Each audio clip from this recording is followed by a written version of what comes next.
Hello സുഹൃത്തുക്കളെ, May മാസത്തിലേക്ക് സ്വാഗതം. ജീവിതത്തിൽ നിയന്ത്രിക്കാൻ വളരെ പ്രയാസമുള്ള ഒരു വികാരമാണ് കോപം. എഫേസ്യ ലേഖനം 4-ാം അധ്യായം 26 ബൈബിൾ പറയുന്നു, കോപിച്ചാൽ പാപം ചെയ്യാതിരിപ്പീൻ, സൂര്യൻ അസ്തമിക്കുവോളം നിങ്ങൾ കോപം വെച്ചുകൊണ്ടിരിക്കരുത്. കോപം ശരിയായി കൈകാര്യം ചെയ്തില്ലെങ്കിൽ അത് പാപത്തിലേക്ക് നയിക്കുന്നു.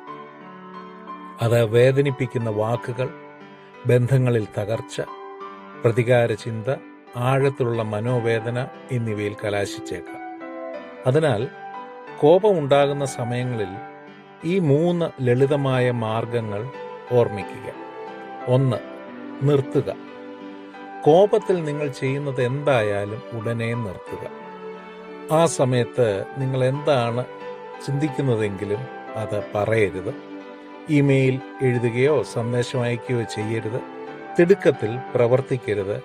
ഉടനെ നിർത്തുക. 2. ചിന്തിക്കുക.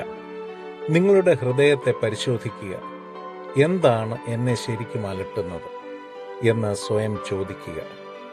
ആളുകൾക്കെതിരെ പ്രതികരിക്കുന്നതിലല്ല, പരിഹാരത്തിനായി ശ്രദ്ധ കേന്ദ്രീകരിക്കുക.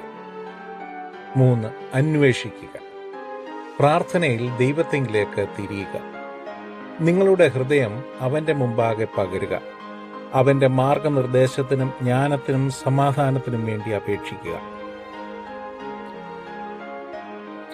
സുഹൃത്തുക്കളെ, കോപത്തിൽ തുടരുന്നത് പിശാചിന് നമ്മുടെ ജീവിതത്തിൽ പ്രവർത്തിക്കാൻ അവസരം നൽകുകയാണ്.